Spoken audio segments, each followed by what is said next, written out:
অবশেষে টাকা থেকে তুলে নেওয়া হচ্ছে বঙ্গবন্ধুর ছবি। যেখানে পুরো বাংলাদেশে বঙ্গবন্ধুর মূর্তি ভেঙে ফেলা হচ্ছে, সেখানে টাকা থেকে কেন বঙ্গবন্ধুর ছবি তুলে নেওয়া হচ্ছে না, এমনটাই দাবি করে যাচ্ছে দেশের সাধারণ মানুষরা। 1996 সালে আওয়ামী লীগ ক্ষমতায় এসে বঙ্গবন্ধুর ছবি প্রতারিত 10 টাকার নোট এবং 500 টাকার নোট প্রথম ছাপে। আবার 2009 সালে আওয়ামী লীগ সরকার ক্ষমতায় আসার পর বঙ্গবন্ধুর ছবি দিয়ে 1, 2 ও 5 টাকার কয়েন চালু করে আওয়ামী লীগ সরকার।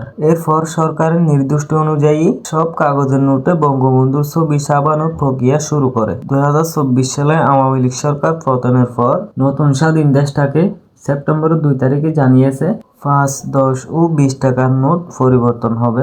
অর্থাৎ আগে বঙ্গবন্ধুর ছবি দিয়ে যে নোটটা ছিল, এখন সেই নোটগুলো পরিবর্তন করা হবে। সুতরাং বর্তমানে নোটগুলা থেকে যদি বঙ্গবন্ধুর ছবি বাতিল করে দেওয়া হয়, তার মানে আমরা আগের পুরাতন যে নোটগুলা ছিল সেই নোটগুলা আমরা আবার দেখতে পারছি।